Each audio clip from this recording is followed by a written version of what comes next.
Jadi perlunya strategi itu sebetulnya dia akan melepas kita dari rasa panik itu.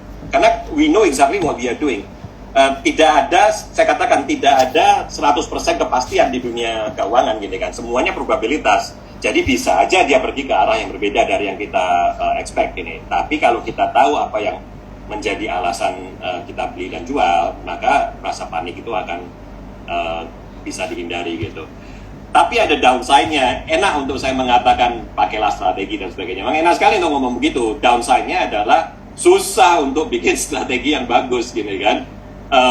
Jadi seringkali saya perhatikan orang yang jualan webinar atau jualan seminar gini. Oh itu kalau di Singapura mahal tuh. Satu seminar bisa $3.000, $4.000 gini kan, yang menjanjikan A, B, C, whatever lah. Dan di dunia ada 1.001 teknik ya. Mau pakai Fibonacci, Elliott Wave dan lain-lain itu ada 1.001 teknik ini. Tapi setiap kali kalau saya memperhatikan orang yang jualan webinar seminar ini, selalu saya tanya, sudah Bapak tes belum gini, apakah strategi itu sukses di masa lalu atau enggak? Nah, itu hampir semuanya ya. Saya jarang sekali melihat ada orang yang bersedia mendisclose statistiknya seperti apa gitu. Kenapa?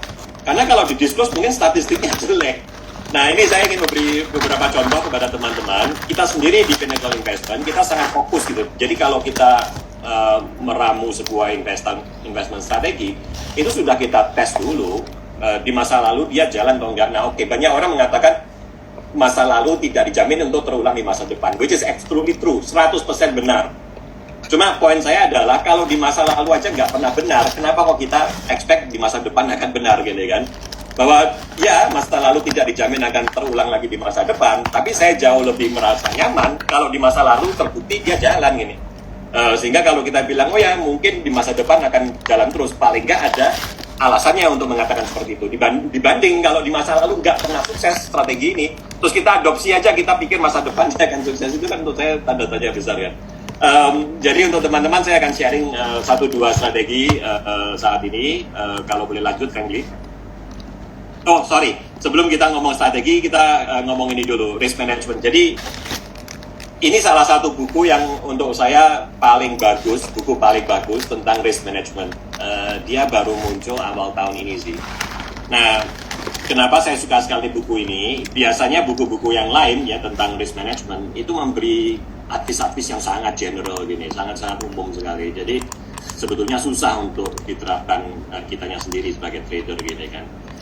Tapi buku ini yang menarik, dia itu mereview berbagai strategi-strategi yang dipakai oleh professional investor ya, fund managers di Amerika, hedge fund dan lain-lain, untuk menangani kasus kalau market crash.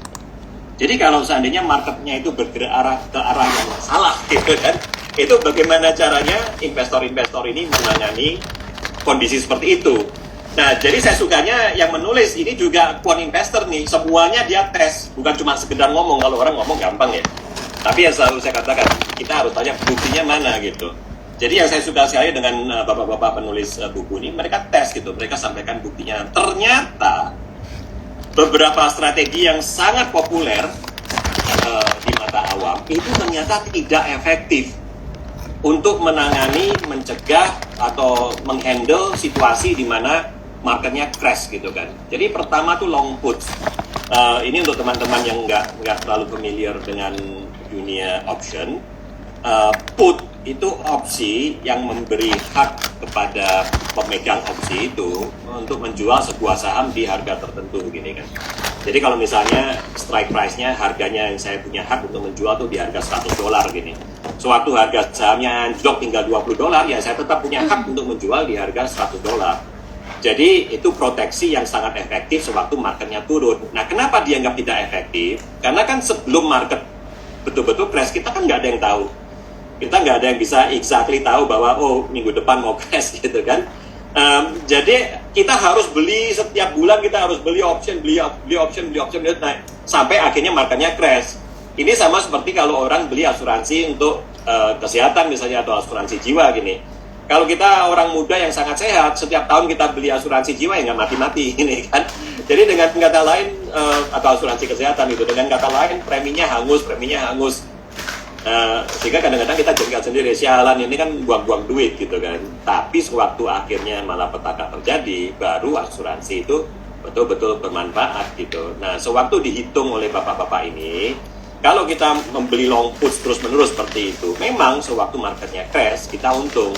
Tapi karena market di Amerika itu jarang sekali crash, maka secara jangka panjang ini tidak menguntungkan gitu.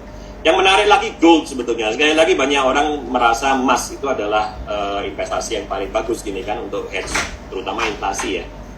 Tapi seperti teman-teman lihat ini, beberapa bulan terakhir ini kan inflasi gila sekali kan. Ya oke, di Indonesia masih relatif rendah lah karena rupiahnya kuat gitu. Ini di Indonesia cuma 3,5%. Tapi kalau kita ngomong inflasi di Amerika, Eropa, Australia, dan lain-lain itu 7, 8, 9% ini kan. Bagaimana dengan harga emas? Ya turun. Dari tadinya sempat 2000, hampir 2100 mungkin ya. Sekarang tinggal 1.800-an dolar per ounce gitu kan. Jadi ya pas dibutuhkan dia tidak perform gitu. Ini tuh saya sangat mematikan. Dan yang dilakukan oleh bapak-bapak ini dia tes ke belakang panjang gitu, bukan hanya 15-20 tahun tapi panjang ke belakang. Ya satu lagi US Treasury, ini bond sebetulnya, karena banyak orang berpikir bahwa kalau bond lagi turun, market lagi turun, maka ya paling aman pegang bond. Tapi karena kita nggak tahu kapan marketnya turun, ya kita pegang bond terus menerus gini kan. Ya sekali lagi itu nggak terlalu menguntungkan gitu, karena satu, belum tentu sewaktu saham turun terus bondnya jaya, nggak. Yang terjadi saat ini juga tahun ini 2022 gini kan, indeks sahamnya Amerika turun drastis, bondnya juga berdarah-darah. Jadi serupa dengan gold, dia ternyata tidak perform sewaktu dibutuhkan gitu. Nah ini menarik karena tiga itu, long puts, gold, dan US Treasury itu sebetulnya aset-aset yang merupakan andalan banyak orang ini untuk bagaimana nge-hedge dia punya portfolio saham gini kan, dan ternyata tidak efektif. Satu lagi yang mungkin saya nggak bicara banyak adalah equity factor. Ini sekali lagi karena mereka quant investor ya. Quant investor itu memperhatikan faktor gitu. Dia bukan memperhatikan nggak selalu memperhatikan technical misalnya head and shoulder atau apa. Dia lebih memperhatikan faktor. Dan salah satu faktor yang tadinya dipikir bisa membantu untuk mengatasi market crash yaitu low beta, itu ternyata tidak efektif juga gitu. Untuk lengkapnya teman-teman bisa baca sendiri bukunya. Nah, beberapa strategi yang ternyata sangat efektif dalam menghadapi market turun. Pertama, kalau kita ingin ngomong faktor, itu yang lebih efektif daripada low beta adalah quality gitu. Jadi mencari perusahaan yang perusahaan quality. Nah ini harus saya tekankan, ini hasil research di pasar Amerika ya. Mohon maaf, tapi di Indonesia nggak terlalu jalan gitu. Jadi kalau misalnya indeks turun minus 30, saham yang quality pun akan turun. Mungkin turunnya nggak besar, minus 7, 8, minus 10, tapi dia tetap turun gitu. Yang satu lagi relatif momentum. Nah ini juga kita sebut cross-sectional momentum gitu dalam bahasa quant investor. Nah artinya kita berusaha invest di sektor tertentu, bukan di seluruh pasar. Ini sekali lagi lebih efektif di Amerika dibanding dengan Indonesia. Kenapa begitu? Karena pasar Amerika itu sangat lebar sekali gini kan. Banyak sekali sektor-sektor yang sangat bervariasi, yang mungkin di Indonesia nggak terlalu banyak. Jadi contohnya nih saat ini, sewaktu tahun ini misalnya year to date, sewaktu S&P 500 indeks sahamnya Amerika itu turun drastis, sektor pertambangan tuh naik kenceng, sektor komoditas naik kenceng gitu. Jadi kalau kita memakai relatif momentum, sebetulnya ini strategi yang sangat sukses untuk menghandle market crash. Dan satu lagi yang nanti akan saya tunjukkan, dua contoh yang akan saya tunjukkan ke teman-teman, itu time series atau trend momentum. Jadi trend strategi ini, dia berusaha mengenali kapan trennya pasar itu naik dan kapan tren pasar itu turun gini kan. Nah biasanya strategi trend momentum ini lagging. Dia nggak bisa memprediksi di depan. Tapi kalau sudah kejadian, dia bisa, ini salah satu yang sangat-sangat penting sebetulnya. Kalau marketnya lagi turun ini, minus 3 atau minus 4%. Kita seringkali tanya-tanya kan, oke, dia minus 4%. Apa artinya ini? Sebentar lagi terus rebound lagi, jadi ini cuma pullback aja, memberi kesempatan untuk kita averaging down gini kan, atau dia mau bablas turun yang minus 4 bisa minus 15, minus 20. Nah, trend momentum itu adalah strategi yang membantu kita menjawab pertanyaan itu gitu. Jadi kita bisa membedakan, oke, yang ini pullback, yang ini bablas. Dan tentu saja seperti saya katakan tidak mudah untuk membuat meramu strategi yang efektif ya untuk trend momentum. Tapi kalau teman-teman berhasil mempunyai strategi yang seperti itu, maka dia sangat efektif untuk menghandle market price. Yang terakhir ini juga sulit sekali untuk diterapkan di Indonesia, namanya volatility targeting. Jadi poin dia tuh seperti ini, kalau waktu market tuh crash, biasanya tuh volatility-nya harga saham itu luar biasa sekali gitu. Jadi dia bukan melihat technical, dia nggak melihat chart sama sekali, dia hanya melihat statistiknya volatility pergerakan saham. Nah, di saat-saat volatility-nya terlalu besar, kemudian dia mengurangi alokasi saham dia gitu. Ini juga dibuktikan sukses di Amerika. Kalau di Indonesia saya rasa mungkin agak sulit untuk menerapkan yang ini. Oke, kalau kita boleh lanjut, Friendly. Nah, ini satu hal juga yang saya ingin sampaikan ke teman-teman. Kenapa pentingnya strategi itu? Trading psychology. Nah, saya seringkali jengkel ya sewaktu membaca buku-buku soal psikologi pasar gini, karena seringkali terlalu akademis gini. Ini misalnya dia bilang ada 50 ini psychological trait gini kan, sifat-sifat psikologis yang buruk untuk trader ya 50, oke. Siapa yang mau ingat-ingat 50 ini kan? Ini dia bilang tolong hindari sifat-sifat ini, ya boleh, tapi kalau 50 sifat yang saya perlu hindari agak susah ingatnya gini kan. Jadi saya ingin sampaikan sesuatu yang sangat simpel sekali, tetap berdasarkan psikologi, tapi ini sangat-sangat simpel dan penting untuk kesuksesan teman-teman sebagai trader, yaitu mengambil dari quote-nya Sun Tzu nih, kalau teman-teman suka cerita sejarah Cina gini kan, atau suka main game Free Kingdom dan seterusnya. Sun Tzu mengatakan, kalau kita mengenali musuh kita dan kita mengenali diri kita sendiri, maka 100 pertempuran, 100 kemenangan. Kurang lebih seperti itu. Nah, kalau kita translasikan ini, kalau kita terjemahkan quote ini untuk pasar saham atau trading saham, mengenali pasar, mengenali musuh itu untuk saya adalah mengenali pasar gini kan. Karena musuh itu sesuatu yang tidak bisa kita kendalikan gitu. Nah, itu adalah pasar dalam dunia trading. Tapi seringkali orang fokusnya semua ke mengenali pasar. Jadi semua strategi-strategi yang saya sampaikan gini kan, kalau teman-teman ingin tahu, ingin kita subscribe dengan Telegram, subscribe-nya siapa dan sebagainya, itu semua adalah usaha kita untuk menangani pasar. Oke, itu sangat penting, tapi itu hanya satu bagian dari dua sisi koin itu ya. Jadi kalau sisi yang satu lagi itu juga harus diperhatikan, yaitu kita harus mengenali diri kita sendiri gitu. Karena setiap manusia itu beda-beda satu dengan yang lain. Jadi contohnya ada orang yang nggak tahan kalau rugi berkali-kali bertubi-tubi. Nah, misalnya dia bener nih udah terapin stop loss yang bagus gini kan. Misalnya begitu rugi 4% atau 5% dia cut loss. Oke, bagus. Tapi kalau bertubi-tubi kejadian terus 10, 11, 12 kali bertubi-tubi kalah terus, meskipun cuma minus 4, minus 5 tiap kali, dia jengkel gitu, nggak tahan dia lepasin. Nah, ada juga orang yang nggak suka kalau profitnya terlalu kecil. Setiap kali trade, kalau cuma untung 3-4% ya males sekali gitu kan. Nah, ada orang yang suka gitu. Jadi itu saya tidak mengatakan baik buruk atau siapa yang benar salah ya. Maksudnya itu adalah sifat kita sendiri-sendiri sebagai kepribadian kita sebagai manusia gitu. Nah, jadi sewaktu kita ingin memilih trading strategi apa yang kita ingin terapkan, maka teman-teman harus mengetahui sifatnya statistik dari strategi itu seperti apa gitu. Cocok nggak dengan kepribadian saya. Seringkali ada beberapa trading strategi yang saya bayar mahal gitu kan di masa lalu untuk mempelajari, ternyata super nggak cocok gitu dengan psikologinya saya sendiri gini. Jadi nggak akan bisa jalan kalau saya berusaha terapin ini kan.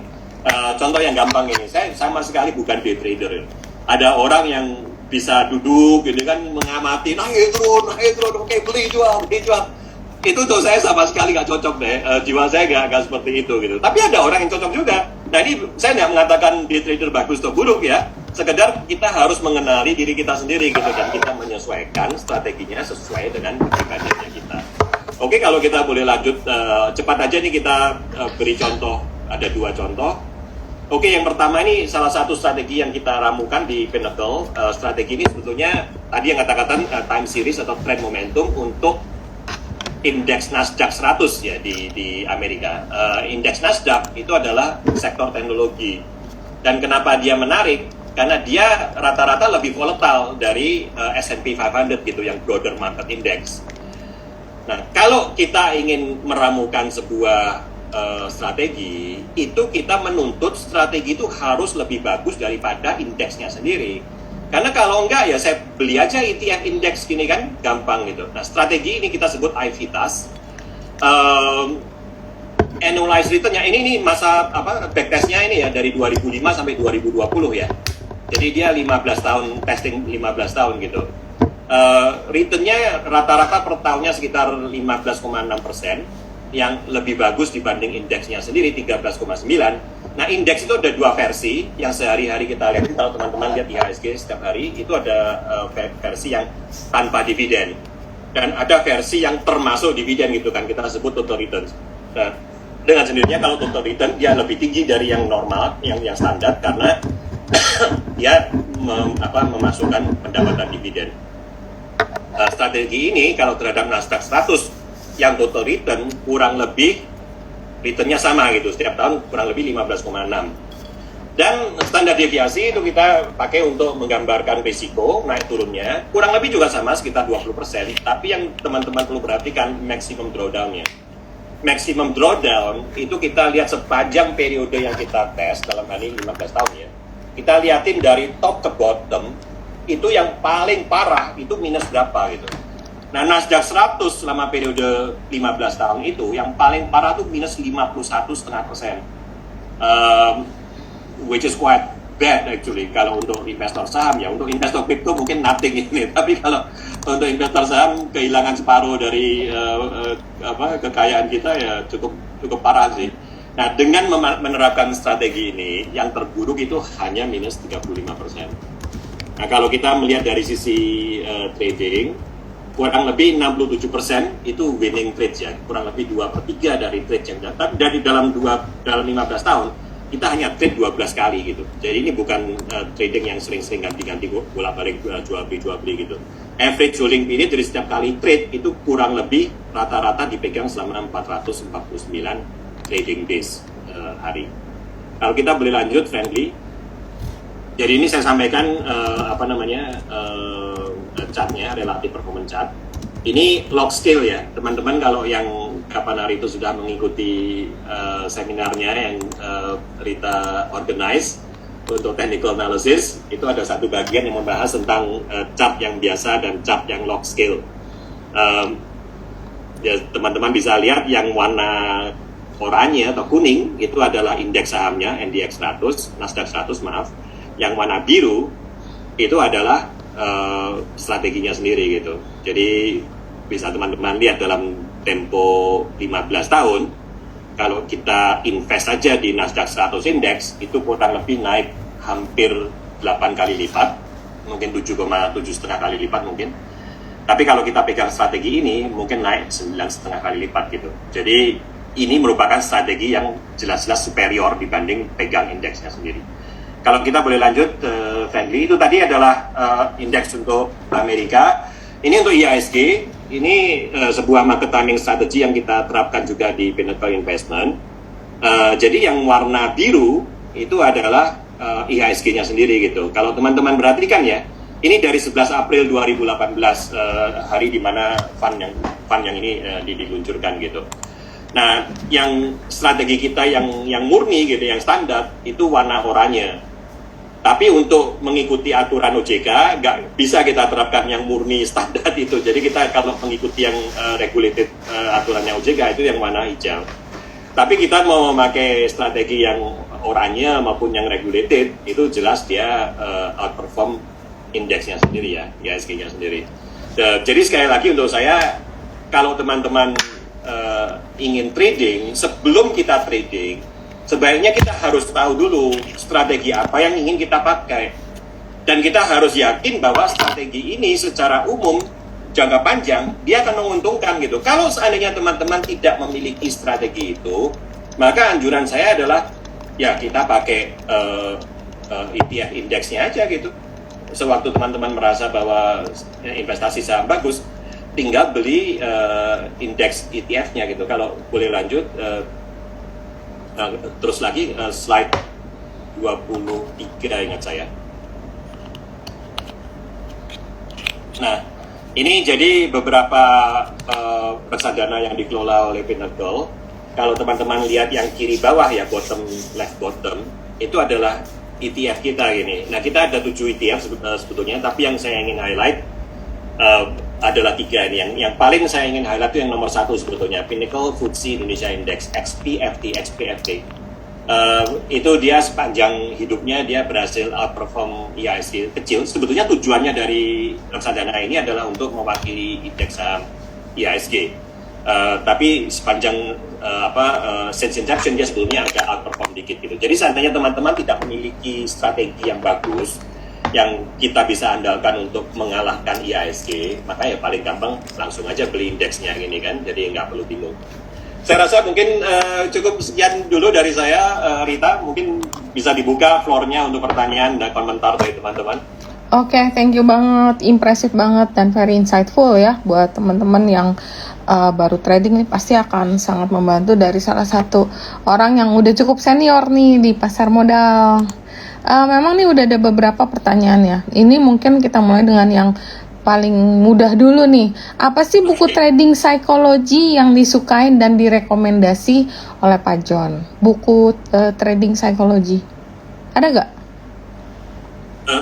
Ngomong buku nih. Ya, dia nanya nih ada tips buat buku psikologi trading mungkin yang sering dibaca atau yang direkomend. Ya, ada beberapa sih, tapi mungkin saya harus mikir dulu kalau satu yang perlu direkomend. Kalau teman-teman nggak keberatan, nanti saya sampaikan ke Rita deh, mungkin ya, Rita bisa WhatsAppin ke teman-teman gini kan. Mohon maaf saya nggak bisa langsung mikir karena ada beberapa yang bagus sih. Oke. Nah terus ini ada pertanyaan juga dari Dev. Bagaimana strategi menghadapi volatilitas saham yang terkena isu sentimen negatif, khususnya isu politik. Padahal saham tersebut sedang dalam posisi uptrend, contohnya Inco. Ya, ini untuk menjawab pertanyaan itu, jawaban sederhananya adalah teman-teman memerlukan sebuah strategi, gitu kan? Ya. Dan seperti saya sampaikan, fungsinya strategi itu exactly itu gitu. Jadi kalau lagi bergerak di arah yang salah, kita harus tahu ini cuma sekedar pullback, sebentar nanti dia balik lagi ke tren yang benar, atau dia mau bablas turun. Itu yang bisa menjawab adalah strateginya gini. Nah, ada ratusan ribuan strategi yang tersedia gitu kan. Ya, misalnya gini. Jadi seperti misalnya gini ya, John. Kita lagi enak nih, lagi pegang posisi Inco misalnya. Atau gini deh, contoh saham yang nyata ya, yang lebih gampang karena memang it's happened last time. Misalnya contoh aku lagi pegang PSAB waktu itu. Terus tiba-tiba besokannya ada berita bahwa dia disu oleh salah satu emiten lain waktu itu pada saat itu MDK. Kan kita bingung nih. Nah, maksudnya kalau kayak gini apakah harus kita lakukan? Apa kita langsung cut gitu? Saya share ini pendapat pribadi ya. Yes. Jadi tentu saja seperti saya katakan ada 1000 strategi gitu. Benar. Bisa banyak pilihan. Ini pendapat pribadi saya. Benar. Salah satu tips lah. Strategi yang paling tepat nih dalam pendapat saya itu adalah flow analysis.